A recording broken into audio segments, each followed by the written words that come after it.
សួស្តីអ្នកទាំងអស់គ្នាសូមស្វាគមន៍មកកាន់ Channel រឿងនិទានខ្មោចថ្ងៃនេះខ្ញុំនឹងយកសាច់រឿងពីលោកបងម្នាក់ដែលគាត់ជាព្រះសង្ឃរស់នៅក្នុងស្រុកមេមត់ខេត្តត្បូងឃ្មុំនៅជាប់ជាមួយនឹងព្រំប្រទល់វៀតណាមដោយរឿងនេះបានកើតឡើងនៅក្នុងភូមិរបស់ព្រះអង្គតែម្ដងរឿងនេះបានកើតឡើងរយៈពេល4ទៅ5ឆ្នាំហើយដោយមានមនុស្សប្រុសម្នាក់គាត់បានផឹកស្រាពីល្ងាចហើយថ្ងៃមួយគាត់ក៏បានចុះទៅក្នុងទឹកនៅក្នុងភូមិដោយតាក់ទិនរឿងនេះ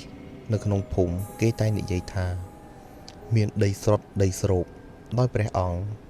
គាត់មានសង្ឃដីកាប្រាប់ថារឿងនេះវាមានជាង2ទសវត្សរ៍ទៅហើយវាពោពេញទៅដោយដួងវិញ្ញាណពពួកអមនុស្សខ្មោចទឹកខ្មោចព្រាយបិសាចអារុកអារក្សនៅទីនោះហើយសប្តាហ៍ថ្ងៃផ្ទះរបស់ញោមព្រះអង្គក៏នៅទីនោះដែរដោយពេលនោះបងប្រុសម្នាក់គាត់បានហូបស្រាហើយក៏បានចុះទៅក្នុងទឹកស្រុតស្រូបនោះក៏បានលង់ទឹកស្លាប់តែម្ដងតែពេលដែលគាត់ចុះនោះមិនទាន់មានអ្នកណាបានឃើញទេហើយពេលនោះគ្រួសារគាត់បានបាត់គាត់យូរក៏នាំគ្នាដើររហូតដល់ម៉ោង6ល្ងាចក៏បានឃើញស្បែកជើងនៅឯកន្លែងដែលគេហៅថាដីស្រុតដីស្រូបនោះដែលទីនោះនៅដាច់ស្រយាលជាងគេហើយសុទ្ធតែព្រៃហើយពេលនោះគ្រួសារគាត់និងអ្នកភូមិក៏បាននាំគ្នារាវរកដល់យប់ក៏នៅតែរកមិនឃើញរហូតដល់ព្រឹកឡើងទើបសពនោះបានអណ្ដែតឡើងអណ្ដែតមកគ្រួសារគាត់ក៏បានស្រង់ឡើងដើម្បីយកទៅធ្វើបុណ្យតាមប្រពៃណីតែអ្វីដែលគួរឲ្យខ្លាចនោះគឺវិញ្ញាណរបស់គាត់មិនបានទៅណានោះទេគឺនៅវិលវល់នៅកន្លែងនោះមិនទៅណាទេហើយវិញ្ញាណរបស់គាត់តែងតែឡងបន្លាចអ្នកភូមិជាញឹកញាប់រហូតដល់អ្នកភូមិលែងហ៊ានជិះកាត់ទីនោះរហូតដល់ផ្លូវទីនោះត្រូវបានបិទតែម្ដងហើយមានថ្ងៃមួយមានពូម្នាក់ដែលគាត់មានឈ្មោះថាផលគាត់រស់នៅភូមិចិត្តនោះដែលគាត់ជាអ្នកដើរទិញគោនិងឧស្សាហ៍នាំគោដើរកាត់ផ្លូវនោះដើម្បីយកទៅលក់នៅឯប្រទេសវៀតណាមថ្ងៃមួយពូផលបាននាំគោទៅលក់នៅវៀតណាមដូចរាល់ដងហើយក៏ជិះម៉ូតូត្រឡប់មកប្រទេសកម្ពុជាវិញកាត់កន្លែងដែលពូនោះបានស្លាប់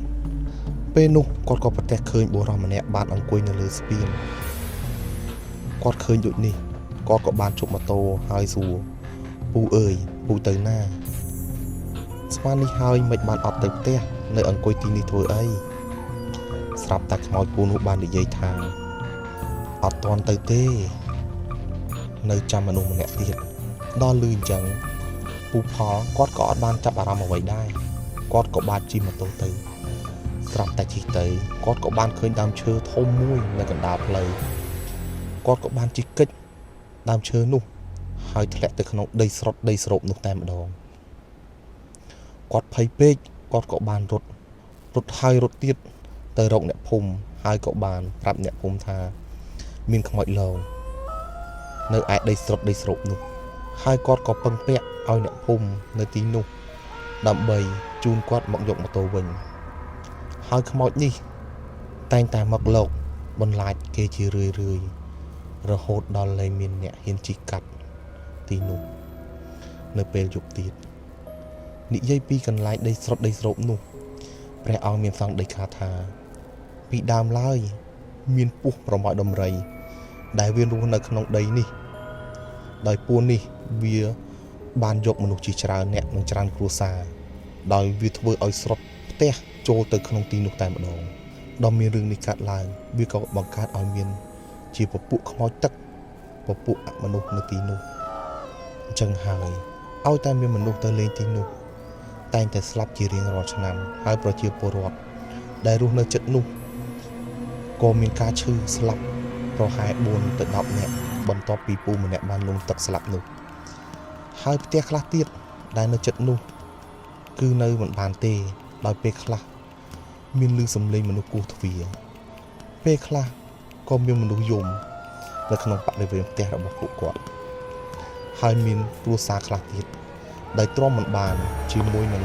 ភ ភាពភ័យខ្លាចក៏បានសម្រេចចិត្តរត់ចោលផ្ទះគាត់តែម្ដងហើយភូមិនេះបច្ចុប្បន្នមិនមានមនុស្សរស់នៅទេដែលគេតែងតែហៅភូមិនេះថាភូមិខ្មោចដោយមិនមានអ្នកណាហ៊ានសូម្បីតែជីកាត់ឡើងព្រះអង្គផ្ទាល់ក៏បានជួបខ្លួនឯងជាញឹកញាប់ដែរដោយការនោះព្រះអង្គបាននិមន្តទៅមើលញោមព្រះអង្គដែលគាត់បានឈឺនៅឯផ្ទះព្រះអង្គបាននិមន្តកាត់តាមភូមិនោះក៏បានឃើញវិញ្ញាណមនុស្សដើរហោះផុតពីដីភ្នែកខ្មៅហើយនៅត្រឹងស្ងៀមដែលព្រះអង្គបានឃើញច្បាស់តែម្ដងព្រះអង្គឃើញដូចនេះព្រះអង្គក៏និមន្តទៅបាទសូមអរគុណរឿងដីស្រុតដីស្រូបដែលព្រះអង្គបានមានសង្ឃដីកាប្រាប់មកខាង admin ពេលនេះ admin បានសម្រាយចប់ដូច្នេះប្រិយមិត្តដូចជាបងប្អូនអ្នកស្ដាប់ទាំងអស់សូមមេត្តាជួយចុច Subscribe និងដាក់រូបកណ្ដឹងដើម្បីបានតាមដានវីដេអូជាបន្តទៀតសូមអរគុណ